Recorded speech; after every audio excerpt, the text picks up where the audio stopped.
Good morning, everybody. Welcome back to the channel. Welcome back to MUFC versus everybody. I am your host, Sean. As always, I'm super excited for you guys to be back. First and foremost, thank you tremendously from the bottom of my heart from everybody over the last week or so who's just been liking these videos, watching them, getting involved, subscribing to the channel. It's been just so awesome to see the channel grow in such short period of time. I'm glad you guys clearly are enjoying the content. As much as I'm enjoying making it for you guys and doing some of the research and compiling everything together. It's been a blast and it's been really great. And so thank you again. Before we do get started today on the news roundup, I know there's a lot of big breaking news today. Please like that video, subscribe to the channel. If you are new, let me know your thoughts in the live chat, and let's get stuck in on the big news today regarding Dan Ashworth and his official announcement that he's joining here. So The Athletic broke the news earlier today. I woke up bright and early and saw a lot of big news, wanted to make sure I jumped on here. So they broke the news that Newcastle and Manchester United have finally come to a compromise and come to an agreement on the fee for Dan Ashworth to be our new director of football.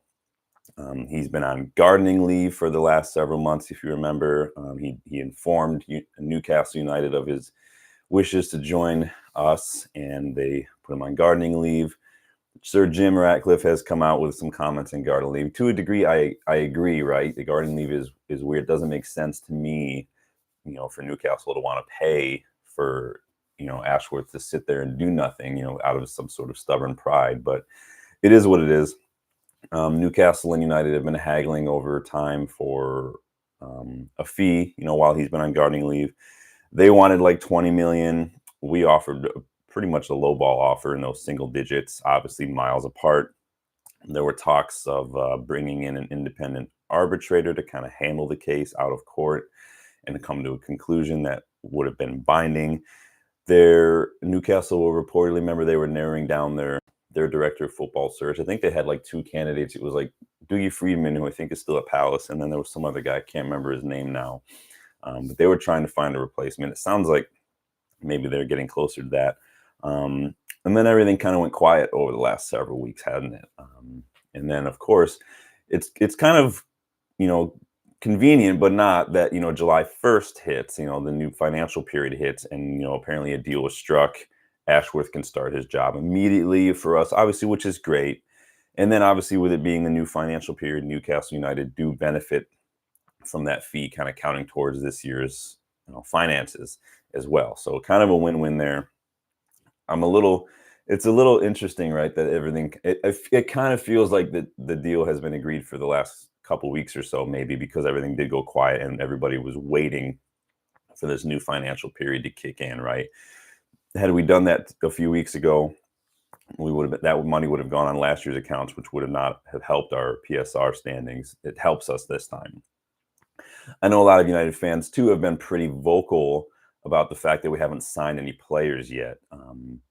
I do think that, again, I said many clubs, including us, including United, were waiting until July. A lot of clubs have been really hit with FFP, PSR this past year going into this transfer window, and that's kind of all over Europe. And we've seen a lot of clubs in the Premier League get hit this year: Everton, Nottingham Forest. I think Chelsea were hit a little bit. And I think that a lot of clubs are really, getting cracked down. They're trying to navigate. We've seen some shady, potentially sketchy deals going on between a few clubs. It seems like a lot of clubs are getting around the PSR rules by questionably inflating some of these deals for some of these players that have barely even kicked the ball. But I'll let you guys be the judge of that. But it does help. I think at the end of the day, the most important thing was that Dan Ashworth is in his role. He can get to work. And again, I think we were just waiting for that when it comes to maybe being so hesitant to start some deals where we knew this is the plan for the last couple of weeks. We were waiting until PSR period started, waiting to get this director of football in place, and then we could start getting to work.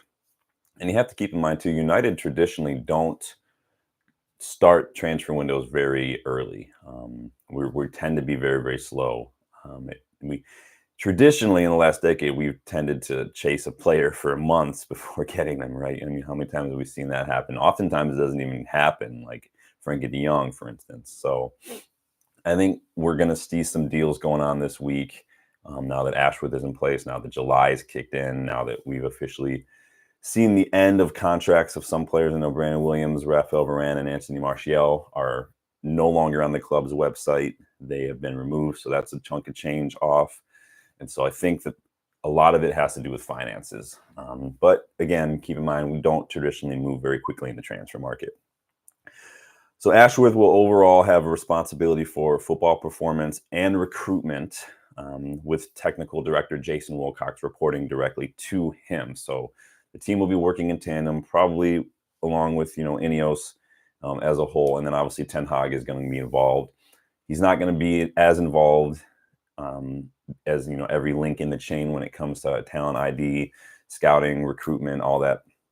But Ten Hag will have a part to play, just like any other manager. Again, it's not that Ineos is saying, "Oh, you've done a crappy job. We're taking that power away from you, Eric." It's that Ten Hag, because of our incompetence, because of our lack of a director of football. Remember, we don't have a director of football because of the people who've been in charge. Eric Ten Hag has had to do more than any other manager has had to when it comes to this kind of stuff. And yeah, he's gotten some things wrong. You can't blame him too harshly on maybe players not working out, because you never know how players are going to work out. You can't blame him on fees or wages. That's not his fault. This isn't FIFA. He doesn't decide all that. But we're returning his power to where it should be for a club like United, now that we've got a structure in place. So he's getting back to the norm here, and that's not a bad thing. In any case, like I've said, having a competent director of football in place, or even for United, just a director of football in general, because we haven't had one, it's going to save us money on transfers and wages, and it's going to get us more money when we sell players as well. So I don't know how much you've read about Dan Ashworth, but when it comes to his job, his role in football, and his credentials, he's really, really good when it comes to structure, when it comes to development, those aspects of football, of a club, of an organization. He spent time as an academy director, youth team manager at different clubs. He was hired by the FA back in 2012 to become their director of elite development as part of their plan to completely restructure English football. He then turned Brighton into one of the most well-run, well-structured clubs in the league. We applaud Brighton's, scouting, their recruitment, the way they're run. Well, a lot of that has to do with Dan Ashworth and what he's done. He was the guy who brought in, Moises Caicedo, Mitoma. I mean, he is really, really good at that. Imagine what he could do at a club like United with our resources and our power and our pull and our appeal on a global level. So I'm reading that the fee we paid for Ashworth ended up being around 10 million or so about halfway, which again, not bad. It's what I kind of around what I said it was going to be a few weeks ago. And again, within a few transfers, he can end up paying for himself by 2 or 3 times that amount. Just by negotiating, by getting more money when we sell players, because we traditionally don't do very well when we sell players. He can knock down some prices. Let's say in a year, if we go back in for João Neves, if he hasn't left Benfica this summer, Dan Ashworth could potentially save us a bunch of money on that. And so I'm excited. It's cause for celebration. You should be excited. It's okay. You can celebrate. I'm excited. I know it's not a player. I know it's not a thing, but it is cause for excitement. I know this is one of the things that I've been most excited to get over the line for months now. Since we first started negotiating, I've said this is going to have a major impact on a long term, on a large scale level. It's going to save us money. It's going to give us more power in the transfer window and negotiating. We're not going to see inflated fees. We're not going to see any of that anymore. And so it is good for us to finally have a competent structure. We're getting really good. Jason Wilcox, Dan Ashworth, Omar Barada. These guys are no joke. And so I'm excited. Let's see what happens. Let's get to work. First day of July, first day of the week. Dan Ashworth over the line. Let me know your thoughts. What are you excited for most about this appointment? Are you happy? Are you still impatient? What do you think we're going to see from us this week? Let me know in the comments. Let me know in the live chat. Let's move on to a little bit of transfer news. Mike Verwijs, is that how you say it? So he's with the Netherlands outlet, The Telegraph. And see Katie down there in the live chat. I'm really excited. Today is a good day. I'm excited too, Katie. It's like we kind of had a feeling that, the 1st of July, we were going to start seeing something happening. I think, again, it had a lot to do with finances. A lot, I think a lot of these deals were going on behind the scenes. Thank you. You just found the channel, KD, subscribe. I appreciate that. Awesome. That's the best way to help us grow, the best way to get involved in those giveaways as well. But yeah, I'm excited. Finances, obviously, United are a bit skint, and that's not Ten Hag, that's not Ineos, that's just the result of 10 years. And so we had to wait till the 1st of July for a lot of things. So, and that includes some of these transfers. So we're seeing coming out of the Netherlands outlet Telegraph, Mike Verwijs. So apparently United and Matthias de Ligt have agreed personal terms on a move to Old Trafford. Sounds like it's going to be a 5-year contract, which, could be good. It's not too long, right? There's, in United, we're probably going to throw that option for another year in there. Ten Hag has reportedly also had several phone conversations with Matthias de Ligt. I'm sure they've been on, they're in each other's contacts for years now, right? They worked together at Ajax. Ten Hag loves de Ligt. He was his captain as a teenager, and he's such a good player at Ajax. De Ligt apparently wants the move. He's all for it. All that remains is for us to agree to a fee with Bayern Munich. I'm sure we can get that down. Obviously, Bayern have had some shakeups going on. They brought in 2 new center backs after signing de Ligt. Kim Min-jae came in, and then Eric Dyer came in. And so I think that helps us in the transfer negotiations. Like, hey, de Ligt's clearly not in your plans. It's probably helped de Ligt kind of move closer to the exit door as well and become more open. What are your thoughts on Matthias de Ligt? Like I said, I've watched Ajax for a while. I watch a lot of Dutch football. Gotta love that ESPN Plus subscription. He was a force of nature at Ajax. Such a great captain, such a great defender. Hasn't gone well necessarily since leaving. Obviously, he went to Juventus. Some of the injuries started. He had that bad shoulder injury. Went to Bayern. He's had a couple the injury issues worry me. He's had a couple of knees, at like 3 separate knee injuries, cruciate like ligament injuries, and it's been on both knees. It's not just like one; it's both, and so that's a little bit worrisome for me. I loved him at Ajax, but again, I don't feel like, as United players, we're used to kind of complaining about injured players. Luke Shaw, Anthony Martial, last 2 years, Raphael Varane. I love Raphael Varane, but the guy is always injured. He's barely managed more than a couple dozen matches in the last several years of his career. So I don't feel like we can complain then about these constantly injured players, about an incompetent medical staff, right? Medical staff's not fit for purpose. We can't complain about those things and then not be concerned about signing another potentially injury-prone player. Yeah, KD, yeah, wow. It was both knees. He missed like 12 matches last season with this knee issue. And so it's a bit worrying. I'm not saying it's not going to work out, but it's concerning, especially given our history with our medical staff. Again, I'm only going on evidence of what we've seen at United so far, and then what we've seen from de Ligt. And when he's fit, it's like Varane. When he's fit, he's amazing.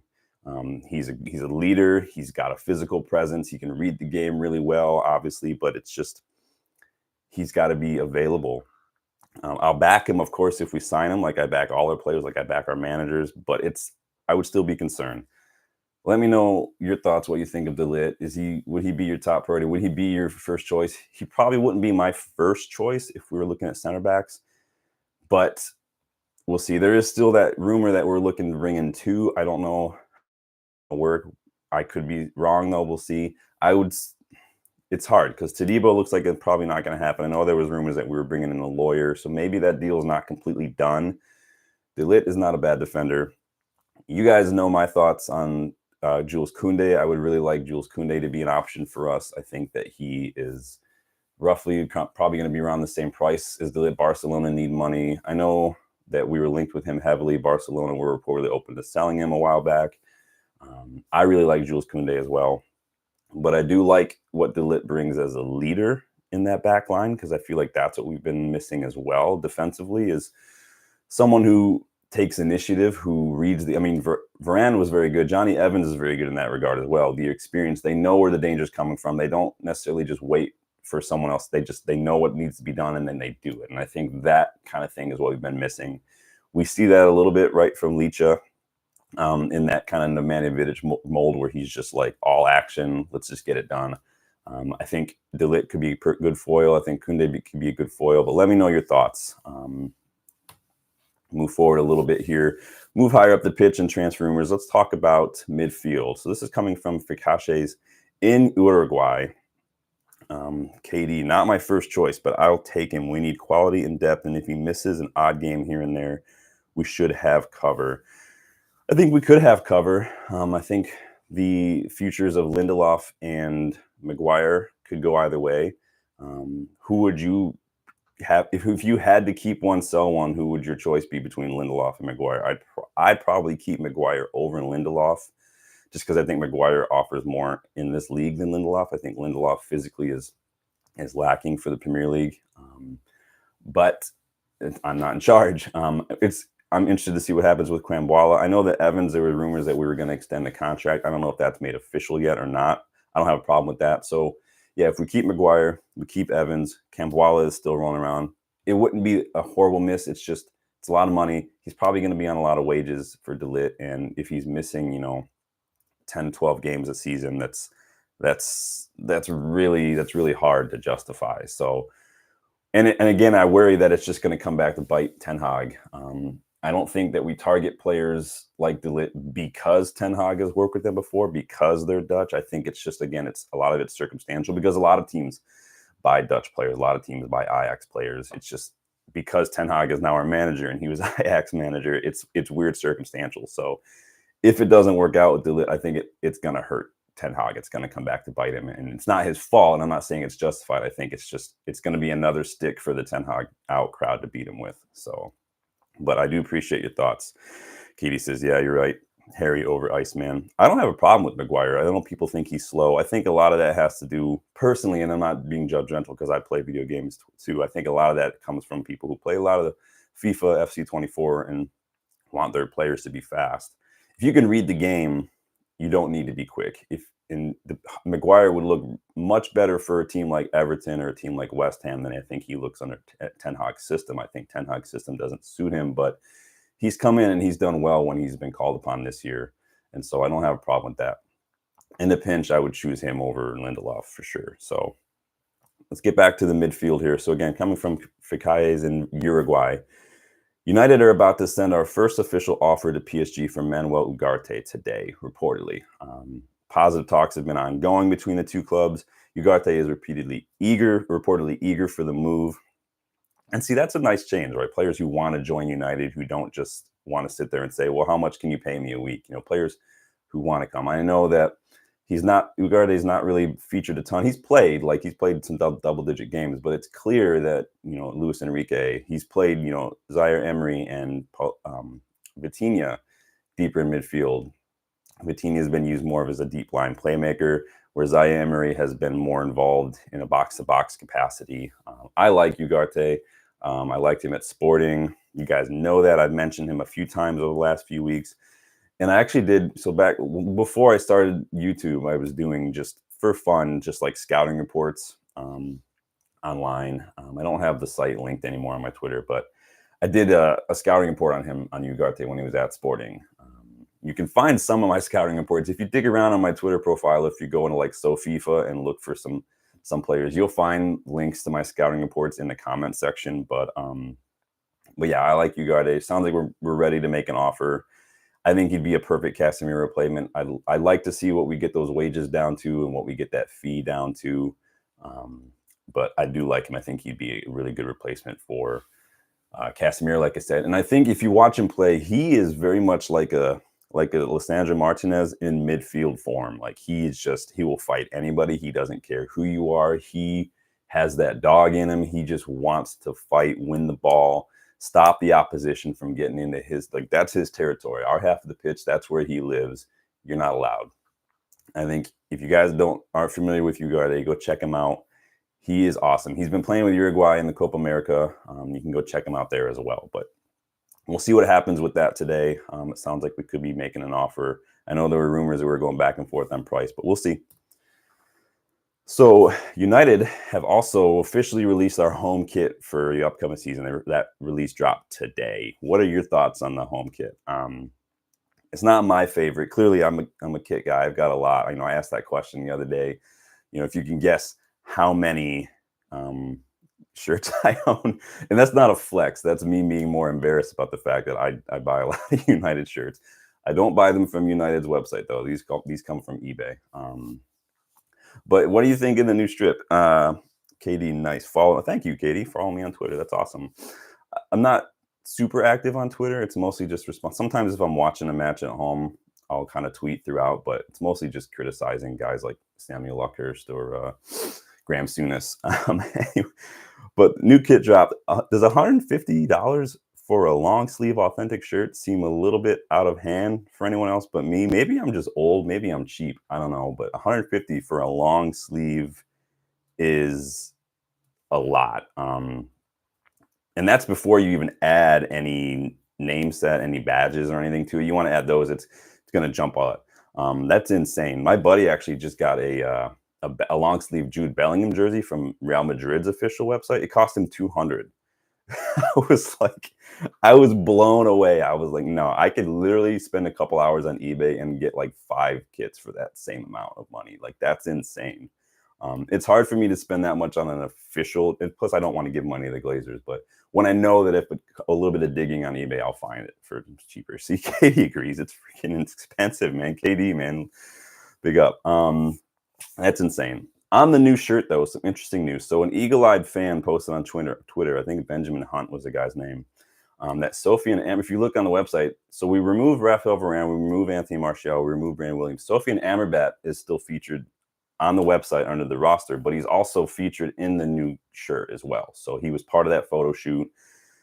Does this mean that he's sticking around? His loan expired technically yesterday, and we haven't heard much about Amrabat all summer.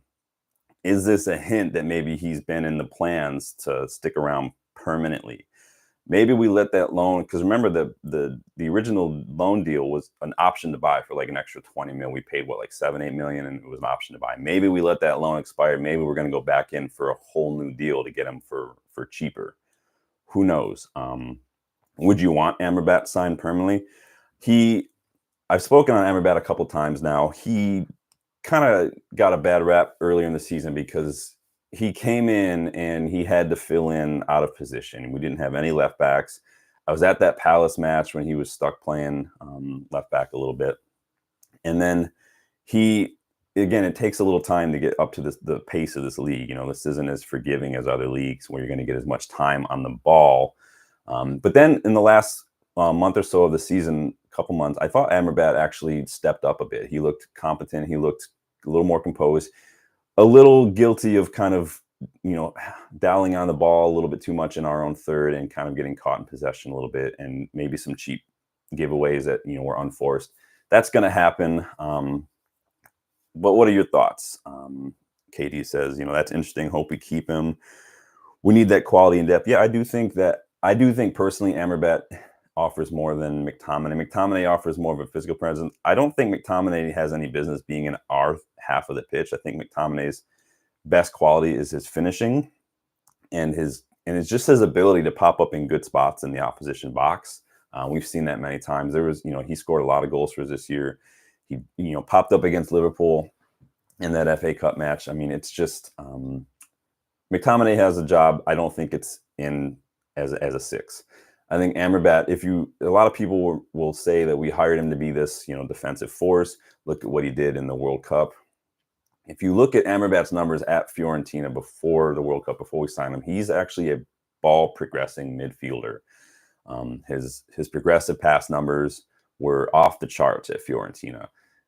Morocco had to set up that way in the World Cup against teams like France because Morocco came into that World Cup ranked like 20 some odd in the world rankings. They played basically like a bottom half table play, like the league champions. They have to set up deep. They have to play defensively. Doesn't matter what kind of player you are going to be putting in defensive shift when you play for Morocco at that point. So we saw that tackle that he put on Mbappe. We saw what a force he was. And yeah, he has that in his game, but that's not necessarily what he was known for at Fiorentina. He keeps the play moving. He makes those passes. Deanboy99 says, I like Amrabat. Great attitude. Proved in the last few games there's a good player there. I think there is a good player there. And I think that what I've said in a couple of the videos, same with like Adrien Rabiot, I think I would like a couple players who are a little bit older, who aren't just young players. We need a little bit of experience, a little bit of leadership in not only in on the pitch but in the dressing room as well. We've seen that with a lot of players when they've come and gone. We've had that in Cavani. Christian Eriksen brings that. Bruno has got that now. Casemiro brought that as well. I think Maguire is a good presence to have as well. Some other players who we don't have to kind of develop. Wi-Fi lagging. I don't know, is my Wi-Fi lagging, everybody? Let me know. I've got a good signal here, but we'll see. Like I said, it seems like the consensus so far is, people would take Amrabat. I don't mind. It depends on the fee, though, because Rabiot is free. Like I've said, there's no such thing as a free player. You've got to pay a bonus and obviously the wages. But would you take, would you make Amrabat's deal permanent, or would you want Adrien Rabiot? I think if I had to choose, I'd probably take Rabiot, but we will see how Rabiot and Ugarte would work together. I think you could play them both in that double pivot as well. Maybe rotate Manu a little bit more. Maybe rotate Mount a little bit more. It's still up in the air for me anyway, where Mount's best position is going to be for us. Is he going to play as a 10? Is he going to play as that in a pivot? I don't know. That goalkeeper kit is weird though. What do you guys think? Do you guys see that goalkeeper kit? It looks like the opening credits is Saved by the Bell. You guys old enough to remember Saved by the Bell? You remember that? Did I just age myself horribly? Do you remember that show? I used to remember watching that before school. Yeah, it's very loud. Maybe I'm just old. I don't necessarily have a thing against loud jerseys. Like, I loved the zebra stripe jersey from a few years back. A lot of people did not. I was a big fan. I love this kit as well. Let me know your thoughts on those jerseys. Let me know your thoughts on Amrabat. Don't forget to like and subscribe, please. It's been a big blast having everybody involved today. Let's all take a moment to wish a very happy birthday to Alejandro Garnacho and Ruud van Nistelrooy. Garnacho is 20 years old, guys. That's insane. Let that sink in. What were you doing when you were 20? When I was 20, I was in college still, so probably don't remember a lot, whether that's down to Hank partying or whatever. Let me know. Ruud van Nistelrooy, he does turn 48 though, and what better way to celebrate Ruud by then signing that contract to join our backroom staff, man. Hopefully we see that announced soon as well. If you are curious about what Ruud's coaching credentials and his tactics are like, go check out my video, my last video I put down. I did a whole deep dive into Ruud's coaching career during his work with PSV Eindhoven, during his work with the Netherlands, returning with PSV, and what he did with this season there, and then what he could bring tactically. Go check that out. And if you want to know more about Rene Haka, who's also joining us, go check out that video as well. That one got a lot of views. I did a deep dive into Rene Haka's coaching career. Obviously, he's joining us from Go Ahead Eagles. He shares a lot of tactical similarities with Ten Hag, so go check out that video. Yeah, right. KD, he's just 20. Alejandro Garnacho is just 20 years old. That's insane. And imagine, the same with Kabi Manu. Like, look at what they're doing now. And even Roy Keane has talked about Kabi Manu. Like, he's doing things now that I was nowhere near at that age. Like, imagine taking that and just all the years ahead of them to develop. If we get guys like Ruud van Nistelrooy in here, like Ten Hag's been doing with them, develop them, we'll see imagine what they could be. They're already very, very good now. They could be world beaters in 3 or 4 years. But I'm excited. So happy birthday, Alejandro Garnacho. Happy birthday, Ruud van Nistelrooy. Why don't I celebrate their birthdays now? Wow, seeing 75 videos up. Yeah, I've already. It's crazy. I didn't even know. Do I have 75 videos? I haven't even remember doing it that many. It seems like it's only been a few months. Probably been like 3, maybe 4 months now. But I did have to take a few weeks off around Memorial Day because I did tear a ligament in my foot playing footy, and so I could. This room is up a bunch of flight of stairs. It's difficult to get up. I didn't want to carry everything up. I could barely do the stairs at that time, but now I'm much better. I took a little break, but I do thank you. Yeah, 75 videos. I appreciate you guys' support. What we got here? Collins Ogueno says, we don't need De Ligt. He had a lot of injuries. We need Branthwaite. Yeah, I mean, like I said, if you go back and watch this video, I do agree. De Ligt's injuries are a concern for me, especially those knee injuries. He said 3 different knee injuries, both knees. I'm not too worried about the shoulder injury because that happens. That's like being worried about Leach's knee injury. The contact injury, it's a one-off. It's more the knee injuries for De Ligt are more like Shaw's constant injuries, or remember Gareth Bale's calf injuries. Gareth Bale was always injured with similar injuries. Like that kind of stuff worries me. Branthwaite's interesting. I don't mind Branthwaite. I think that there's an English tax, there's a Premier League tax, there's a United tax for Branthwaite, and I don't think he's worth it. The money. That's like 2 players if you with a really good recruitment and negotiating for a Branthwaite. Plus, I don't think Everton need to sell anymore. Remember, they've been making some deals. Whether those deals are legit or not, they've been making some deals, and they're not as financially pressured as they were. So I think the Branthwaite thing has kind of come and gone.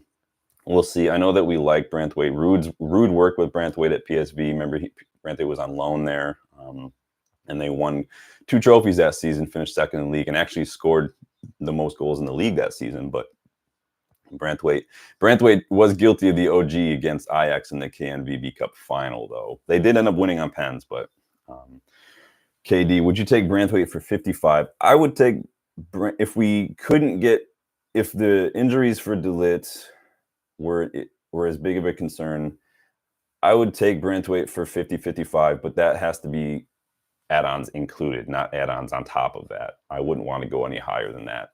He's a good young player. I think he's like that quintessential English defender. He's like a younger Harry Maguire. He's like big, he's physical, he's tall, he gets, wins a lot of aerial stuff. He's young, so he does take development. But again, it comes back to my concerns about too many young players that need development. I think at some point we have to bring in someone like a Rabiot or somebody who's experienced, so you don't have to worry about developing all the time. Someone who's already there and who can help these other players develop. But I wouldn't say no to Branthwaite. I think for me it would be the price. And again, it's not my money, but it's like I know how many other priorities we have on the pitch, and I know that we're not super, flush with cash, and so we need to make this money stretch as far as we can. And so if Branthwaite is going to take up a big chunk of our transfer budget, I'd probably move on to somewhere else. I don't know how much we could be getting De Ligt for. It probably wouldn't be around like much more than that. I'd probably say we'd probably get De Ligt for like 45 to 55 tops. But we will see. But getting back to the birthdays, I wanted to celebrate their Ruud's birthday and Garnacho's birthday by announcing the winner of our shirt giveaway. So you remember we do these shirt giveaways now and then. I did one for when we finished the league, finished the season. And then I said if we won the FA Cup that I would do another one. And this is the one that we win the FA Cup for. So this is last season's pre-match top. It's a medium. It's that black one with like the blue and the cream colored confetti on it. And the winner of this, so this is going to Samvid Parajuli. Samvid Parajuli. You are the winner of the shirt. I see too, Samvid, that you've been involved in some of the comments on the videos, and that's awesome. I'm so appreciative of that. Thank you for support on the channel, and congrats on winning. Samvid, send me your details to unitedstatesofunited@gmail.com, and I will do what I can to get that shirt to you ASAP, my friend. But I do appreciate congrats. Again, I do these giveaways periodically.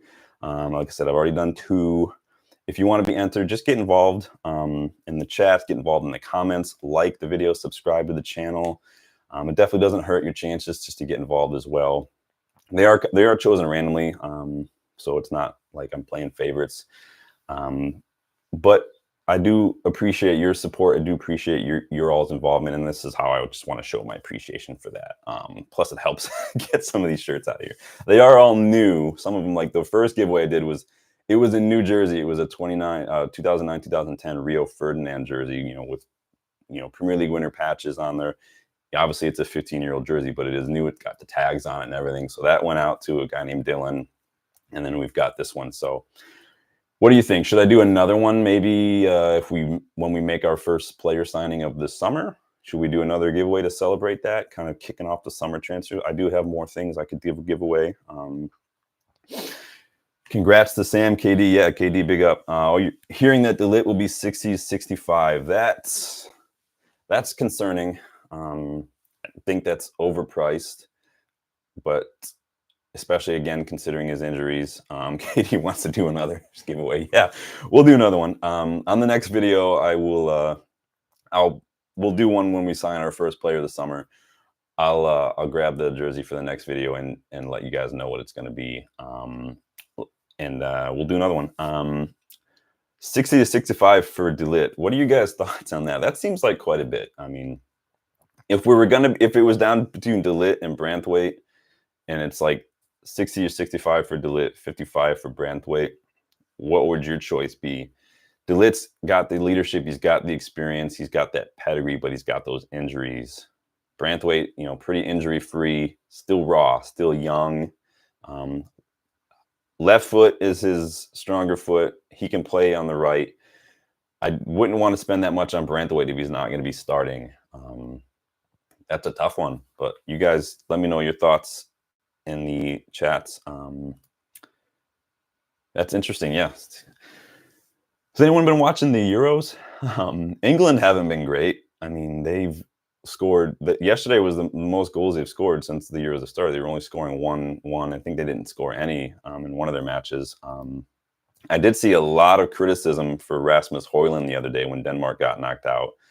There's one thing about these international tournaments, it does reveal the fans who don't support their team and their players. Let me tell you, let's all blame a 21-year-old with just 2 seasons of first-team football. Remember, Rasmus Højlund's only playing first-team football for 2 seasons now.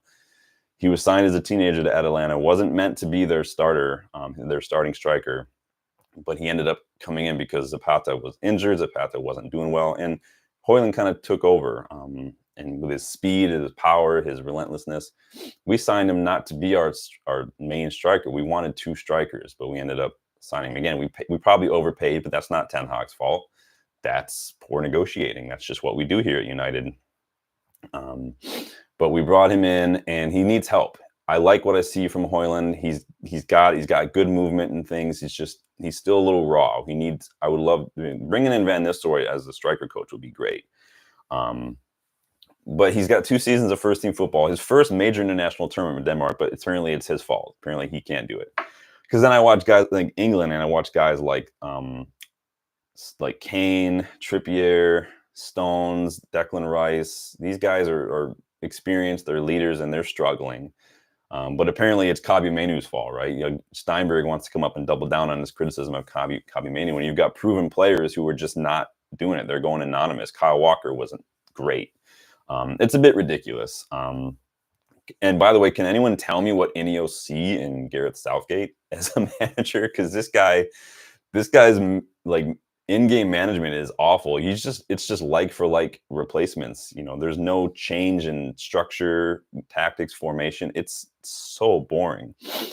Let's look at these comments here for a second. So Dean Boy, we won't pay too much for De Ligt. Bayern desperate to sell him. I'm guessing for me. Yeah, I do think that Bayern are trying to get him off the books. Obviously, Bayern look like they're about to sign Michael Olise. That's a big chunk of change. They still have Sane. They still have Coman. They still got Serge Gnabry, not only on the books, but there. So it could be interesting to see what happens there. They got Matthias Tell as well, rolling around.